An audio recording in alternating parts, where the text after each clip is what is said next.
અઝીઝાને ગિરામી, જુમાના ખુતબાનો આગાઝ અને શરૂઆત તકવાએ ઇલાહી, ખૌફે ખુદાવંદ આલમ, ઇબાદત વ ઇતાઅત પરવરદિગારની વસિયત અને નસીહતની સાથે કરું છું.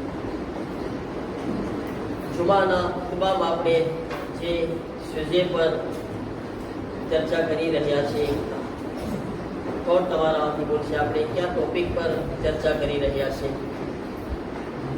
એના બારામાં આપણે જુમાનો ખુતબો શું બયાન કરે છે? ક્યાં સુજે, ક્યાં ટોપિક પર? યાદ છે કે નહીં? હર જુમાના આપણે શેના બારામાં ચર્ચા કરે છે? મસ્જિદના બારામાં. મસ્જિદનો એમ્પોર્તા, મસ્જિદ અલ્લાહના ઘરનું એમ્પોર્તા શું છે? મસ્જિદમાં આવવા વાળાનો મર્તબો શું છે? મસ્જિદમાં આવવા વાળો શું કહેવામાં આવ્યું છે? એને અલ્લાહનો ઝાહિર કહેવામાં આવ્યું છે. ઝાહિરે ખુદા. જેવી રીતે કરબલામાં જવા વાળો કોણ છે? ઝાહિરે હુસૈન છે. મસ્જિદમાં આવવા વાળો ઝાહિરે ખુદા છે. અને અલ્લાહ એના ઝાહિરને બહુ દોસ્ત રાખે છે, બહુ પસંદ કરે છે. ખુદાએ એના માટે કેટલા ખાસ તોહફાઓ રાખ્યા છે. આ મસ્જિદ કોઈ મામૂલી જગ્યા નથી મારા અઝીઝો. આ મસ્જિદનો મર્તબો જમીન વાળા શાયદ ન સમજી શકે, આસમાન વાળા જે છે ને એની નજદીક બી બહુ મસ્જિદનો મર્તબો છે. પૈગંબર ઇસ્લામ હઝરત મોહમ્મદ મુસ્તફા સલ્લલ્લાહુ અલૈહિ વસલ્લમ અલ્લાહુમ્મા સલ્લી અલા મુહમ્મદ વ આલે મુહમ્મદ વઅજિલ ફરજહુમ ફરમાવે છે કે જેવી રીતે જમીન વાળાઓ માટે આસમાનના સિતારાઓ ચમકતા હોય છે, જ્યારે આપણે રાતના જોઈએ છે આસમાનમાં તો સિતારા કેટલા શોભિતા લાગે, સિતારા કેટલા ચમકતા હોય ને ઇન્સાન ખાસ એને જોતો હોય છે એ નજારાને, એ મંઝરને. જમીનની અંદર જ્યારે આસમાન વાળા આસમાનથી જમીન તરફ નજર કરે છે ને તો એ લોકો માટે જે સિતારાની જેમ જગ્યા ચમકતી હોય છે ને એ જગ્યા મસ્જિદ છે. આસમાન વાળા એને જોવે, વિચાર કરે જ્યારે આસમાન વાળા આ જમીનને જોતા હશે અને જમીનના અંદર અલ્લાહના ઘર એ લોકો સિતારાની જેમ ચમકતા જોતા હશે તો પછી એ લોકોની અંદર જે મસ્જિદમાં આવીને નમાઝ પડવા વાળા બી અલ્લાહની નજરમાં કેટલા નુરાની હશે.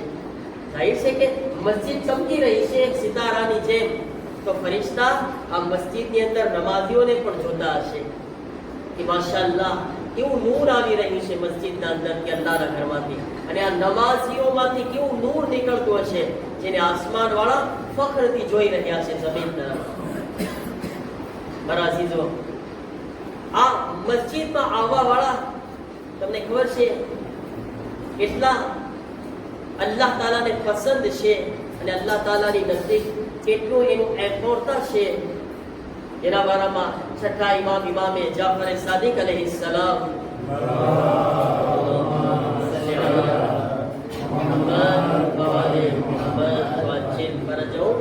ફરમાવે છે કે જ્યારે અલ્લાહ જોવે છે કે આ જમીનની અંદર ગુનાહ બહુ વધી ગયા છે. આપણે જોઈ રહ્યા છીએ કે ગુનાહો, કેટલી ગુનાહો દિવસે ને દિવસે ગુનાહોમાં વધારો થઈ રહ્યો છે. આ કસરતે ગુનાહ અને ગુનાહોમાં વધારાને કારણે અલ્લાહ ગઝબનાક થાય છે, ખુદાને ગુસ્સો આવે છે અને ખુદા ચાહે છે કે આ લોકોને અઝાબમાં મુબ્તલા કરો, આ લોકો પર અઝાબ નાઝિલ કરો. તો છઠ્ઠા ઇમામ ફરમાવે છે કે આ વધારે ગુનાહોના કારણે અલ્લાહ ઈરાદો કરે છે કે અઝાબ નાઝિલ કરું, પણ અલ્લાહ પોતે જે છે એ કહે છે કારણ કે આ જમીનની અંદર અમુક લોકો, જો અલ્લાહ ત્રણ લોકોના બારામાં બયાન કર્યું. અલ્લાહ કે છે આ ત્રણ પ્રકારના લોકો છે, એના કારણે અલ્લાહ જે છે અઝાબ આપતા અટકી જાય છે.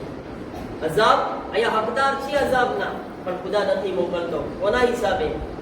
પહેલા ફરમાવે છે ઇમામ કે અમુક એવું ટોળું છે આ જમીનની અંદર, અમુક એવા લોકો છે કે જેને અલ્લાહ ખાસ મોહબ્બત કરે છે, જેને અલ્લાહ બહુ ચાહે છે.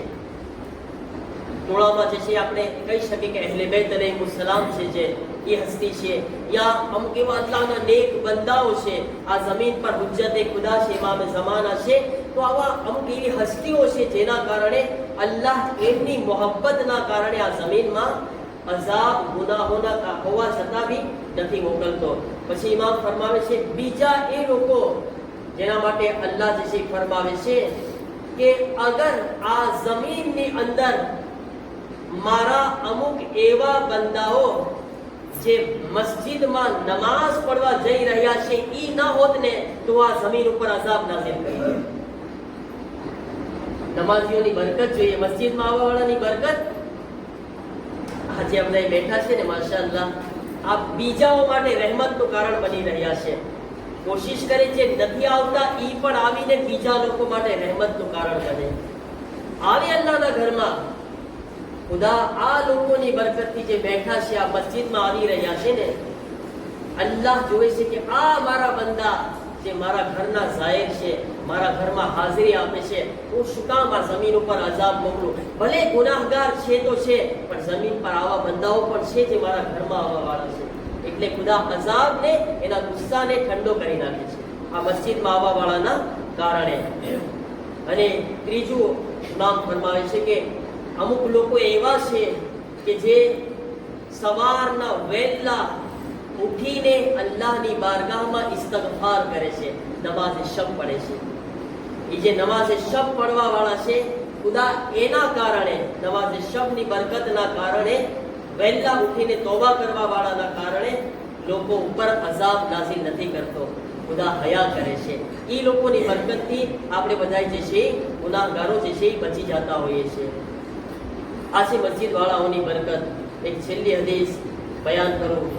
છઠ્ઠા ઇમામ ઇમામે જાફર સાદિક અલૈહિસ્સલામ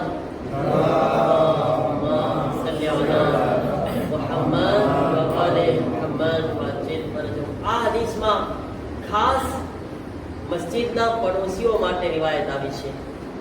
ઘણી બધી રિવાયતો છે જે મસ્જિદના પડોશમાં છે ને એના માટે નમાઝમાં હાજરી આપવી. આ જે હદીસના હિસાબે અગર આપણે જોઈએ ને તો એમ લાગે જાણે વાજિબ જેવું છે.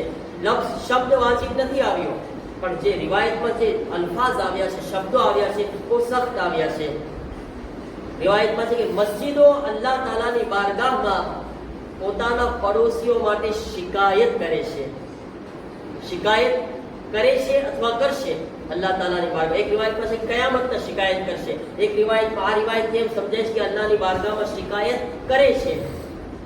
મસ્જિદો અલ્લાહ તાલાને કહે છે એના મસ્જિદના પડોશીઓ માટે કે પરવરદિગાર, આ લોકો મારી અંદર હાજરી નથી આપતા, મારી અંદર નમાઝ પડવા માટે નથી આવતા, તો અલ્લાહ તાલા એ મસ્જિદોને વહી મોકલે છે અને અલ્લાહ મસ્જિદોને જવાબ આપે છે, મારી ઇજ્જત અને જલાલની કસમ ખાઉં છું કે હું એ લોકોની જે મસ્જિદના પડોશી છે એમની એક પણ નમાઝ જે છે એ કબૂલ નહીં કરું કે જે મસ્જિદને મૂકીને એના ઘરમાં નમાઝ પડી રહ્યા છે. ખુદા કે છે એની નમાઝ હું કબૂલ નહીં કરું. કે મસ્જિદ છે કેમ ઘરમાં નથી આવતા, એ લોકો મારા ઘરમાં કેમ નથી આવતા? અને અલ્લાહ કહે છે કે હું એની નમાઝ કબૂલ નહીં કરું અને ન એને હરગીઝ મારી રહેમત આપીશ. મારી રહેમત એને હું નહીં આપું, મારી રહેમત એ લોકો સુધી નહીં પહોંચે અને જન્નતમાં પણ એને હું મારી નજદીક જગ્યા નહીં આપું, મારી કુરબત નહીં આપું. કુરબત અલ્લાહની નજદીકી, અલ્લાહ કહે છે એને મારી કુરબત, મારી નજદીક એને હું જગ્યા નહીં આપું. આપણે નમાઝ પડે છે, શું કામ પડે છે? શું કામ નમાઝ પડે છે? કુરબતન ઇલલ્લાહ, અલ્લાહથી નજદીક થવા માટે આપણે નમાઝ પડે છે. ખુદાવંદ આલમ કહે છે કે જે પડોશમાં હોવા છતાં મસ્જિદમાં આવીને નમાઝ નથી પડતા, ભલે જન્નતમાં સારા અમલ કર્યા જન્નતમાં પહોંચી જશે, પણ એને મારી કુરબત નહીં આપું, એને એ મર્તબો નહીં આપું જે અલ્લાહના ખાસ બંદાઓને અલ્લાહની કુરબતનો નસીબ થાય છે. એ મર્તબો એના સુધી નહીં પહોંચે. મારા સીધો આ મસ્જિદ નેમત છે અલ્લાહ તાલા તરફ, એની કદર કરે.